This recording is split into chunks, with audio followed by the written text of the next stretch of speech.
하나님 말씀 같이 읽겠습니다. 마가복음 3장 20절에서 35절까지 돌아가면서 읽겠습니다.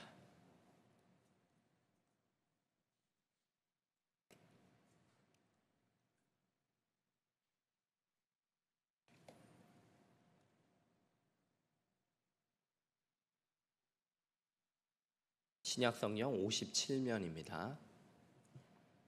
찾으셨으면 제가 먼저 읽고 돌아가면서 35절까지 읽고 마지막 절은 같이 읽습니다. 20절입니다. 집에 들어가시니 무리가 다시 모임으로 식사할 겨를도 없는지라. 예수의 친족들이 듣고 그를 붙들러 나오니 이는 그가 미쳤다 하밀러라. 예루살렘에서 내려온 서기관들은 그가 바알세불이 집혔다 하며 또 귀신의 왕을 힘입어 귀신을 쫓아낸다 하니 예수께서 그들을 불러다가 비유로 말씀하시되 사탄이 어찌 사탄을 쫓아낼 수 있느냐. 또 만일 나라가 스스로 분쟁하면 그 나라가 설 수 없고 만일 집이 스스로 분쟁하면 그 집이 설 수 없고 만일 사탄이 자기를 거슬러 일어나 분쟁하면 설 수 없고 망하느니라. 먼저 강한 자를 결박하지 않고는 그 강한 자의 집에 들어가 세간을 강탈하지 못하리니 결박한 후에야 그 집을 강탈하리라. 내가 진실로 너희에게 이르노니 사람의 모든 죄와 모든 모독하는 일은 사하심을 얻되 누구든지 성령을 모독하는 자는 영원히 사하심을 얻지 못하고 영원한 죄가 되느니라 하시니 이는 그들이 말하기를 더러운 귀신이 들렸다 함이러라. 그때 예수의 어머니와 동생들이 와서 밖에 서서 사람을 보내어 예수를 보리니 무리가 예수를 둘러 앉았다가 여짜오되 보소서 당신의 어머니와 동생들과 누이들이 밖에서 찾나이다. 대답하시되 누가 내 어머니이며 동생들이냐 하시고 둘러 앉은 자를 보시며 이르시되 내 어머니와 내 동생들을 보라. 같이 읽겠습니다. 누구든지 하나님의 뜻대로 행하는 자가 내 형제요 자매요 어머니니라. 35절만 같이 한번 더 읽겠습니다. 시작. 누구든지 하나님의 뜻대로 행하는 자가 내 형제요 자매요 어머니이니라. 아멘. 주일날 우리 말씀으로 은혜 받기 원합니다. 예수님에게는요 많은 사람들이 몰려들었었습니다. 얼마나 예수님한테 많은 사람들이 왔었냐면 예수님께서 이제 식사하실 그럴 겨를도 없을 만큼 많은 무리들이 몰려들었죠. 정말 많은 사람들이 예수님한테 왔는데 근데 이 많은 사람들이 다 예수님을 믿었던 건 아닙니다. 이 사람들 중에 믿는 사람도 있었고 또 예수님을 거절하는 사람들도 있었죠. 여러분, 이 많은 사람들 중에 또 독특한 게 가족의 반응들도 우리가 좀 살펴볼 수 있습니다. 한번 예수님의 가족의 반응을 보실까요? 3장 21절 말씀인데요. 한번 보겠습니다. 예수의 친족들이 듣고 그를 붙들러 나오니 이는 그가 미쳤다 하밀러라. 여기서 친족이라고 번역된 단어가 이제 원어로 가족, 친구, 동료 이거를 말합니다. 근데 여기서는 이제 가족을 뜻하는 단어예요. 다른 번역도 찾아보면은 이제 여기를 친족이라고 안 하고 가족이다라고 번역한 거를 볼 수 있습니다. 예수님의 가족이 뭘 들었냐면 방금 21절 읽은 것처럼 소문을 듣게 돼요. 어떤 소문을 들었냐면 예수님이 미쳤다. 이 소문을 지금 듣게 됩니다. 예수님을 비난하는 말을 그렇게 듣게 되죠. 예수님께서 지금 계속 뭘 하고 계시냐면 귀신을 쫓아내시고 또 권위 있는 말씀으로 가르치시고 또 병들을 고치시고 계시죠. 근데 사람들의 반응은 어떤 말들이 돌았냐면 예수님이 미쳤다. 이런 말을 하면서 비난을 하고 있었던 거죠. 그래서 이 소문을 듣고서 가족들이, 누구의 가족이요? 예수님의 가족이 지금 붙들러 온 상황이 지금 배경입니다. 여러분, 붙들러 왔다는 것은 예수님의 사역을 도우러 왔다는 건 아니죠. 그렇죠? 붙들러 왔다는 것은 예수님의 사역을 막으려고 그렇게 온 것이죠. 여러분, 예수님의 가족 중에 이 동생은요, 예수님의 공생의 기간 내내 안 믿었어요. 예수님도 동생이 있으신데, 근데 끝까지 안 믿었었습니다. 공생의 기간에는요. 요한복음 한 7장 1절에서 5절에 이런 말씀이 있어요. 그 후에 예수께서 갈릴리에서 다니시고 유대에 다니려 아니하심은 유대인들이 죽이려 함이로라. 유대인의 명절인 초막절이 가까운지라. 그 형제들이 예수께 이르되 당신이 행하는 일을 제자들도 보게 여기를 떠나 유대로 가소서. 여기 형제들은 예수님의 그 동생을 얘기합니다. 스스로 나타나기를 구하면서 묻혀서 일하는 사람이 없나니 이 일을 행하려 하거든 자신을 세상에 나타내소서 하니. 5절에 이는 그 형제들까지도 예수를 믿지 아니함일러라. 여러분, 예수님의 동생이라면 누구보다도 예수님을 믿고 막 이렇게 반응할 것 같은데, 사실은 예수님의 동생조차 예수님을 믿지 않았습니다. 그래서 그 가족들이 예수님이 미쳤다라는 소문을 들으니까 지금 뭐하러 왔어요? 붙잡으려고, 예수님이 하는 사역을 저지하고 막으려고 지금 데리러 온 그런 상황입니다. 여러분, 바리새인하고 서기관도 이제 요 본문에서 나올 건데요. 마태복음에는 이제 바리새인이라고 기록이 되어 있습니다만, 근데 이 사람들은 훨씬 더 예수님에 대한 비난의 강도가 높았습니다. 예. 이들은 이제 바리새인 서기관 이들은요, 예수님이 행하시는 이 놀라운 일들에 대해서 그거를 듣고 보기도 했으나 인정하지를 않았어요. 그래서 이 사람들은 예수님에게 아주 공격적인 말을 쏟아내는 걸 우리가 볼 수 있습니다. 마가복음 3장 22절을 한번 보시면 정말 이 정도로 이제 공격을 했는데요. 한번 같이 한번 읽어볼까요? 시작. 예루살렘에서 내려온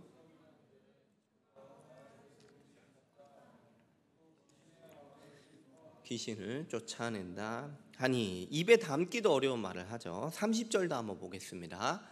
이는 그들이 말하기를 더러운 귀신이 들렸다 함이로라. 아멘. 누가 더러운 귀신이 들렸다고요? 지금 비난하는 말이 예수님이 더러운 귀신 들렸다, 이렇게 비난을 한 거죠.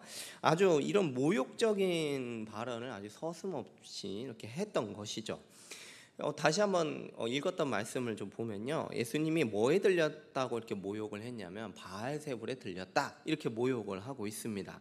바알세불을 찾아보면요, 이게 좀 파리처럼 생겼습니다. 파리처럼 이렇게 모양이 돼 있는데, 이 바알세불이 이제 귀신들의 왕입니다. 귀신들 중에서도 왕이에요. 그러니까 예수님이 뭐에 들린 상태라고 이렇게 흉보는 거냐면 귀신들의 왕, 그 바알세불에 들려 있다, 이렇게 지금 비난하고 모욕을 하고 있죠. 여러분, 앞에서 사람들의 반응은 어땠냐면 예수님이 미쳤다, 이렇게 반응을 했어요. 그리고 가족들도 그 소문에 동조를 했고요. 그 바리새인과 서기관은 그거보다 훨씬 더 모욕적인 발언을 했는데, 그게 뭐냐면 이 바알세불, 그러니까 이 귀신의 왕이 예수님이 들렸고, 그리고 그 귀신의 왕을 힘입어서 귀신을 내쫓아내는 거야, 이렇게 모욕적인 발언을 했던 겁니다. 그러니까 예수님이 막 귀신을 내쫓고 계시잖아요. 사탄이 막 쫓겨나가잖아요. 근데 그걸 보고 뭐라고 했냐면, 저거는 귀신의 왕이 들려가지고 귀신의 왕의 힘으로 그렇게 할 수 있는 거야, 이런 식으로 아주 입에 담기도 힘든 모욕적인 말을 하고 있습니다. 여러분, 이 말들은요, 성령을 모욕하는 죄예요. 이 말들은 성령을 모독하는 죄입니다. 마가복음 읽은 말씀 28절과 29절 한번 보시면은, 내가 진실로 너희에게 이르노니 사람의 모든 죄와 모든 모독하는 일은 사하심을 받을 수 있다. 그러나 29절에 누구든지 성령을 모독하는 자는 영원히 사하심을 얻지 못하고 영원한 죄가 되느니라. 예수님이 하시는 모든 일들은요, 성령님을 힘입어서 하시는 겁니다. 그런데 이렇게 예수님을 믿지 않고 대적하고 예수님을 성령을 힘입어서 하시는데, 그거를 뭐 귀신을 힘입어서 한다, 이렇게 얘기를 한다면 그거는 누굴 모독하는 죄냐? 성령님을 모독하는 죄입니다. 이 죄는요, 용서받을 수 없는 그런 성령 모독죄다, 이렇게 말씀하시는 거죠. 은혜가 주어졌음에도 보십시오. 귀신이 내쫓기고 백성들이 구원받고 이런 일들을 보고도 이런 말을 한다면 그건 성령을 모독하는 거고 용서받을 수가 없는 큰 죄다, 이 말씀이죠.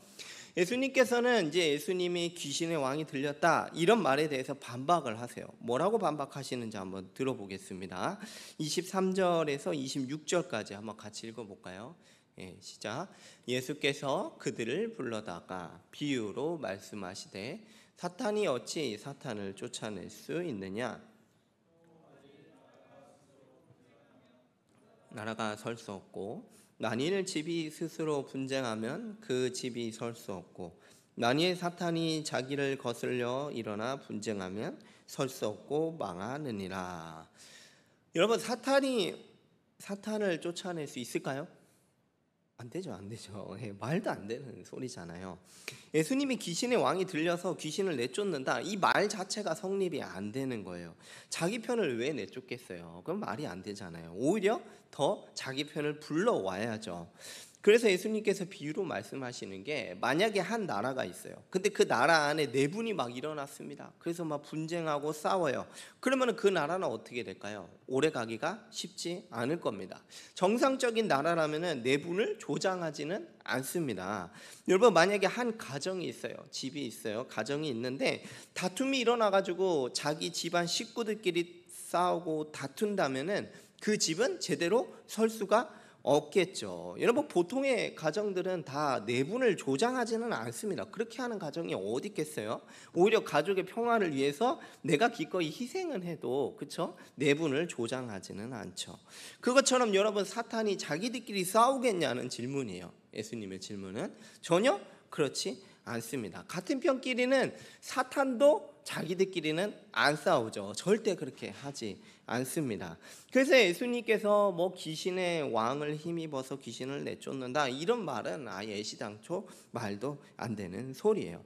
그러면 여러분, 예수님이 귀신을 내쫓으시고 계시잖아요. 그럼 이걸 어떻게 설명할 수 있을까요? 예수님이 니네들 얘기하는 그거는 말도 안 되는 소리다, 아니다라고 얘기는 해주셨어요. 근데 예수님은 아니다라고까지만 말하신 게 아니고, 그러면 예수님이 어떻게 귀신을 내쫓을 수 있었는가, 이거를 말씀해 주십니다. 어떻게 예수님께서 그런 놀라운 일로 귀신을 쫓아내시고 사단을 쫓아내셨는가, 그거를 우리가 이해할 수 있도록 비유로 말씀을 해 주십니다. 바리새인과 서기관들은 예수님을 모욕했어요. 심한 말로 모욕을 했습니다. 그러나 예수님은 그 모욕하는 말을 통해서 오히려 돌려서 중요한 진리를 가르쳐 주세요. 한 가지 중요한 아주 하나님 나라의 그 비밀에 대해서 말씀을 해주십니다. 마가복음 3장 27절 한번 보시겠습니다. 이 말씀은 우리 같이 한번 읽어보겠습니다. 시작. 사람이 먼저 강한 자를 결박하지 않고는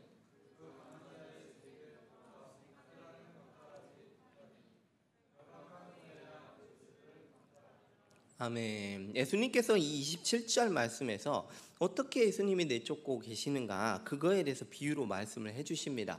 한번 띄워놓고 계시면 감사하겠습니다. 27절입니다. 이 비유에서 이제 강한 자가 나오죠. 근데 강한 자는 누구냐면 이제 사탄을 말하는 겁니다.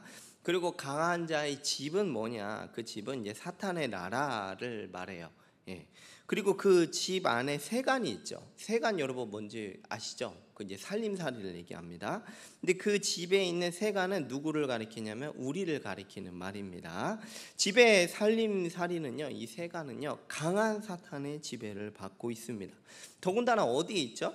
사탄의 그 집 안에 있기 때문에 벗어날 수도 없어요. 뭐 세간이 할 수 있는 거는 없어요. 그냥 꼼짝할 수가 없습니다. 근데 여러분, 집 밖으로 누군가가 나타났어요. 집 밖에서 훨씬 더 강한 사람이 나타났습니다. 누구보다 강한 사람이요? 이 강한 사탄보다도 훨씬 더 강한 자가 나타났습니다. 나타나서 뭘 하고 있냐면 이 강한 사탄조차도 결박하는 사건이 일어난 거죠. 이 밖에서 들어온 이 사람은요, 사탄을 꽁꽁 아주 결박을 해버렸어요. 그리고 이 밖에서 들어온 사람은 집안의 세간들을 강탈하기 시작하고 있습니다. 보십시오. 강탈했다 말씀하고 있죠. 이 강탈이라는 헬라어가 디알파조라고 해가지고 약탈이라는 뜻이에요. 여러분, 세간은 아까 전에 이제 우리들이라고 말씀을 해드렸잖아요. 이렇게 약탈을 하고 있는 거예요. 밖에서 들어온 자가 약탈을 하고 있는 그런 상황이죠. 여러분, 약탈을 하고 있는데 사탄은 뭐 어떻게 할 수가 있습니까? 약탈이라는 단어 자체가 사탄은 무기력하다는 걸 좀 강조하려는 거예요. 아무것도 할 수가 없어요. 사탄이 그동안 세간을 강력하게 지배하고 있었는데 약탈당해도 그냥 어떻게 할 도리가 없어요. 그냥 결박된 상태에 있어서 무기력하게 그 세간들 빼가는 걸 구경하는 신세일 뿐이죠. 그러면 여러분, 밖에서 들어온 자가 누굴까요? 이 강한 사탄마저도 결박하는, 세간을 마치 약탈하듯이 빼가는 이 사람이 누구냐는 거예요. 누구시죠? 바로 예수 그리스도이시다. 이걸로 예수님께서 비유로 말씀을 하셨습니다. 여러분, 예수님은요, 이 세상에 들어오셨어요. 이 세상은 어떤 세상이냐? 사탄이 우리를 꽉 잡고 왕노릇하는 이 세상에 예수님이 들어오셨다는 말씀이에요. 사탄은 여러분 강합니다. 세간살이가 어떻게 할 수가 없어요. 그러나 예수님께서는 이 땅에 들어오셔서 이 사탄을 결박시키셨습니다. 그리고 우리를 마치 세간살이를 약탈하듯이 강탈해내듯이 우리를 빼내셨다라는 말씀이에요. 약탈했다는 것은 방금도 말씀드렸지만 사탄은 결박당해서 아무것도 할 수 없어요. 무기력한 상태입니다. 구경만 하고 있는 그런 신세가 되었다는 겁니다. 제가 이 말씀을 보면서 비유를 한번 생각을 해봤는데요. 뭐 예를 들면 이런 거라고 좀 생각이 들어요. 뭐 어느 나라에 이제 총기 사태가 좀 생각이 나더라고요. 강한 그 무장 강도들 있잖아요. 총 들고 있는 그 무장 강도들이 막 학교를 점령하고 있어요. 학교를 점령하고 그 안에 학생도 있지 않겠습니까? 그 학생들을 막 학대하고요. 그 학생들은 막 죽음의 공포에 떨면서 뭐 어떻게 할 수 없는 상황이죠. 그렇지 않습니까? 그런데 이제 학교 밖에서 훨씬 강한 자가 창문을 막 깨트리고 안으로 들어왔다고 한번 생각을 해보세요. 들어와가지고요, 이제 무장강도는 어떻게 됐냐? 다 결박당했습니다. 뭐 어떻게 할 수가 없어요. 그리고 무장강도 눈앞에서는 학생들이 풀려나가는 것을 구경만 할 뿐이에요. 그렇죠? 이것이 바로 하나님 나라의 비밀입니다. 이게 바로 예수님께서 말씀해 주시는 그 비밀이에요. 예수님께서 우리를 구원하시기 위해서 이 땅에 오셔서 사탄을 결박하고 우리를 구원해냈다, 이 말씀을 하고 계시죠. 예수님은 뭐 귀신의 왕의 힘을 빌려서 귀신을 쫓아내는 게 아니라 예수님께서는 바깥에서 뚫고 들어와서 사탄을 내쫓으시고 제압하시고 백성을 구원하는 일을 하고 계십니다. 사탄은 결박당했습니다. 왜 결박당했죠? 무기를 빼앗겼기 때문이죠. 죄와 사망이 사탄의 강력한 무기인데, 근데 그거를 예수님께서 죄와 사망의 문제를 해결하심으로 사탄은 무기를 빼앗겼습니다. 결국에는 결박된 신세일 뿐이죠. 마태복음 16장 18절에서 예수님께서 이렇게 말씀하세요. 우리 같이 한번 읽겠습니다. 시작. 또 내가 내게 이르노니 너는 베드로라. 되오리니 음부의 권세가 이기지 못하리라. 여러분, 이 사탄의 권세, 음부의 권세가 이깁니까? 이기지 못합니까? 아니면 이길 수도 있습니까? 이기지 못하리라 말씀을 하셨습니다. 사탄은요, 결정적으로 패배했습니다. 하나님의 나라의 비밀이 바로 이겁니다. 사탄이 결박되는 놀라운 하나님의 구원인 거죠. 여러분, 사람은요, 이 영적인 권세에서 구원받아야 할 처지에 놓여 있어요. 그런데 사람은 그거를 어떻게 할 능력이 없죠. 그러나 하나님의 나라의 왕이 오셨기 때문에 사탄은 우리가 구원받는 거를 구경할 수밖에 없습니다. 여러분, 이 결박됐다는 걸 한번 계속 생각을 해보세요. 사탄은요, 주님 안에 거하는 우리를 해칠 수가 있습니까? 해칠 수가 있나요? 결박당하는데 어떻게 해치겠어요? 그렇게 할 수 없다. 여러분, 사탄이 우리의 구원을 이렇게 좌지우지할 수가 있습니까? 못합니다. 그게 결박당했다는 이 비유예요. 이 사실을 여러분 믿어야 됩니다. 예수님께서 우리를 구원하신 것은 사탄이 결박당해서 우리를 어떻게 할 수 없다, 이런 놀라운 결정적인 구원을 이루셨다, 이것을 우리가 믿어야 되는 것이죠. 여러분, 구글에서 뭐 예수님 사탄 이렇게 한번 검색을 해보시면요, 재밌는 그림이 뜹니다. 무슨 그림이냐면 예수님하고 사탄이 팔씨름을 하고 있는데 팔씨름을 하고 있는 그림이에요. 팔씨름하고 있는 그림인데 이게 잘못됐어요, 사실은. 이해가 되십니까? 예수님하고 사탄하고 팔씨름하고 있는 그 자체가 잘못된 그림이에요. 뭐냐면 예수님이 이 땅에 들어오셨을 때 사탄은 대항 하나 못하고 꼼짝 못합니다. 그냥 결박당할 뿐이에요. 근데 그 구글에서 있는 그림은 마치 팔씨름 해가지고 서로 대등한 힘으로 이렇게 겨루는 것처럼 해놨단 말이에요. 그게 아니에요. 예수님이 이 땅에 들어오셨을 때는 마치 강한 자가 그 집을 뚫고 들어와서 결박하는 것처럼 사탄은 아무것도 할 수 없습니다. 사탄은 우리에 대해서 어떻게 할 수가 없어요. 예수님께서 그처럼 놀라운 구원을 우리에게 행하셨다. 이것을 우리에게 분명하게 하나님 나라의 비밀을 보여주셨습니다. 골로새서 1장 13절 말씀 한번 같이 볼까요? 그가 우리를 흑암의 권세에서 건져내서 그의 사랑의 아들의 나라로 옮기셨으니. 아멘.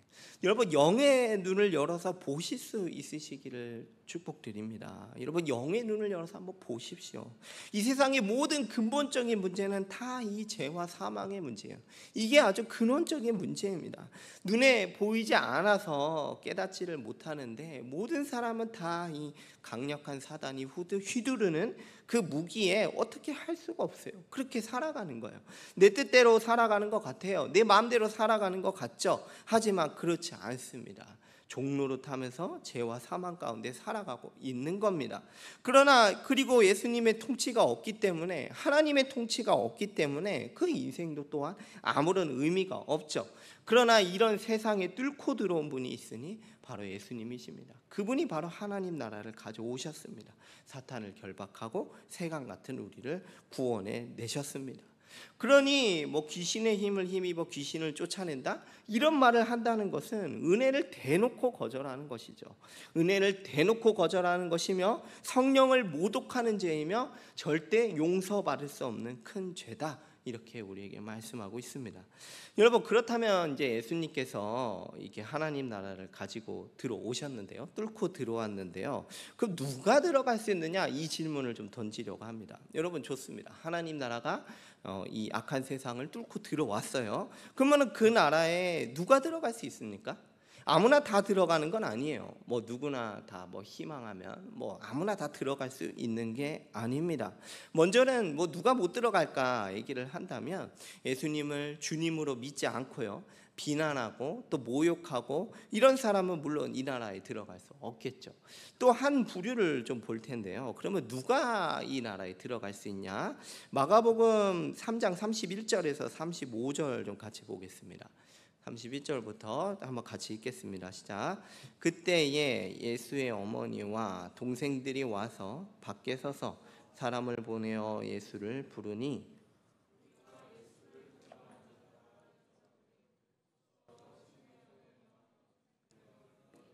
밖에서 찾나이다. 대답하시되 누가 내 어머니며 동생들이냐 하시고 둘러앉은 자들을 보며 이르시되 내 어머니와 동생들을 보라. 누구든지 하나님의 뜻대로 행하는 자가 내 형제요 자매요 어머니이니라. 아멘. 누가 이 나라에 들어가냐, 누가 그 나라의 참된 형제요 가족이냐, 이거를 좀 말씀드리려고 합니다. 여러분, 예수님의 가족이 예수님을 찾았어요. 아까도 제가 말씀드렸지만 이 가족들은 예수님이 미쳤다라는 소문을 듣고 예수님을 붙들러 온 거예요. 그러니까 예수님이 보고 싶어서 면회하러 온 게 아니고요, 예수님의 사역을 저지하려고 붙들러 온 거였습니다. 사람들이 예수님께 소식을 알려요. 예수님께 이제 가족들이 왔습니다. 소식을 알리죠. 근데 예수님께서는 바로 마중 나가거나 그러지 않으시고 굉장히 충격적인 말씀을 하세요. 어떤 말씀이냐면 누가 내 어머니며 누가 내 동생들이냐, 이렇게 회중들에게 물으십니다. 사람들은 머릿속으로 뭐라고 답변했을까요? 물론 밖에 기다리고 있는 저 가족들이 예수님의 가족 아닙니까? 어머니며 동생들 아닙니까? 이렇게 아마 머릿속으로 대답을 했었을 겁니다. 그때 예수님께서 이렇게 질문을 하시고 누구를 보세요? 둘러 앉아 있는 자들을 보세요. 누구를 봐요? 둘러 앉아 있는 사람 봅니다. 그리고 이렇게 말씀하십니다. 너희가 바로 내 가족이며 내 권속이다. 이렇게 말씀을 하십니다. 35절 말씀만 다시 한번 읽어볼까요? 누구든지 하나님의 뜻대로 행하는 자가 내 형제요 자매요 어머니이니라 라고 말씀을 하셨습니다. 나를 붙들러 온 가족이 진짜 가족이 아니라는 거죠. 이해가 되십니까? 그게 진짜 가족이 아니라 나를 따르며 하나님의 뜻을 행하는 나를 둘러싼 너희들이 진정한 내 가족이요 내 권속이다, 이렇게 말씀을 해주고 계시죠. 여러분, 누가 진정한 하나님 나라의 형제고 자매입니까? 누가 진짜 그 나라에 들어간 자입니까? 누가요? 하나님의 뜻을 행하는 자가 하나님 나라의 형제요 자매입니다. 형제 자매 여러분, 사탄의 나라를 뚫고 들어온 그 하나님 나라에 누가 들어가냐는 거예요. 여러분, 누가 들어갑니까? 예수님을 둘러 안고 있던 그 사람들, 예수님을 따르는 사람들, 그러니까 하나님의 뜻을 행하는 사람들이 들어가는 겁니다. 여러분, 비방하는 자도 못 들어가요. 모욕하는 자도 그 나라에 들어갈 수 없어요. 혈통적인 가족이라고 해도 그 나라에 들어가는 게 아닙니다. 여러분, 좀 충격적이지 않습니까? 혈통적인 가족이면은 예수님이 막 환대하면서 내 가족이다라고 말할 줄 알았어요. 근데 그게 아니라는 거예요. 그게 아니라는 거예요. 혈통적인 가족이라고 그 나라에 들어가는 게 아니라는 겁니다. 여러분, 우리가 좀 적용을 해보면서요, 이제 부모님이 믿으시니까 뭐 자식이라고 자동적으로 하나님 나라에 들어가는 건 아닙니다. 아니에요. 예수님께서 자기 이 형제들하고 찾아온 어머니에게 내 형제라고 하지 않으셨어요. 여러분, 좀만 더 얘기를 들어볼까요? 여러분, 좀 적용을 해보니까요, 나는 교회의 문화에 익숙하다, 그렇다고 해서 하나님 나라에 들어갑니까? 그게 아니라는 거예요. 아니에요. 여러분, 나는요, 좀 더 적용을 해보면요, 딱히 예수님을 반대하지는 않아요. 그런 사람이 있을 수 있잖아요. 저는 딱히 예수님을 반대하지는 않습니다. 그 사람 하나님 나라에 들어갑니까? 아니라는 거예요. 왜요? 주님의 뜻을 행하는 자라야 내 형제요 자매요 어머니다, 이렇게 말씀하셨기 때문이에요. 마지막 절을 보면서 우리가 계속 살펴보겠습니다. 그러면 한 가지 더 말씀을 드려볼까요? 저는요, 예수님한테 좋은 감정이 있습니다. 좋은 감정이 있어요. 이 사람은 하나님 나라에 들어간 사람입니까? 아니라는 거예요. 하나님의 뜻대로 행하는 자가 내 형제 자매요 어머니라, 이렇게 말씀을 해주셨습니다. 나는 예수님한테 좋은 감정이 있고 딱히 예수님을 반대하지 않아요. 그래서 나는 예수님을 믿는다고 생각을 했단 말이에요. 그런데 여러분, 예수님 앞에 섰는데 예수님께서 나는 너를 모른다라고 하면은 그거 어떻게 책임질 겁니까? 진지하게 생각해 보자는 거예요. 예수님께서는 그 찾아온 가족들에게 내 가족이라고 안 하셨어요. 뭐 어떤 사람이 내 가족이라고요? 하나님의 뜻대로 행하는 자가 내 가족이라고 했다는 거예요. 다시 말씀드리지만 나는 예수님께 좋은 감정이 있고 반대하는 마음도 없고, 내 아버지 부모님은 교회에 열심히 하셨고 나는 교회 문화에 너무나 익숙하고 전혀 거리낌이 없어서 나는 진짜 예수님을 참되게 믿는 줄 알았어요. 근데 예수님 앞에 섰는데, 죽어서 예수님 앞에 섰는데 예수님이 난 너 모른다 하면 어떻게 할 거냐는 거예요. 누가 그 나라에 들어갑니까? 하나님의 뜻대로 행하는 자가 내 형제요 자매요 어머니다, 이렇게 35절에 분명하게 말씀을 하셨습니다. 그러면 한번 좀 말씀을 드려보겠습니다. 그러면은 여러분, 주님의 뜻대로 행하는 자가 뭘까요? 주님의 뜻대로 행하는 게 뭐냐는 거죠. 예수님 믿는 사람은요, 예수님에 대한 신뢰와 헌신으로 나타나게 돼 있습니다. 예수님을 믿는 사람은 그의 뜻대로 살아가게 돼 있어요. 그렇게 살아가요. 필연적이에요. 예수님을 믿는 사람은 그리스도에게 의지적으로 복종하며 살아갑니다. 예수님을 신뢰하기 때문에 뛰어들며 살아가게 되어 있어요. 예수님을 믿는 사람은 예수님에 대한 사랑이 나타나고요, 예수님에 대한 그 선행이 나타나고, 지체에 대한 선행이 나타나고, 순종이 나타납니다. 왜냐하면 예수님을 믿음으로 의지하기 때문에 그렇게 나타납니다. 필연적인 거예요.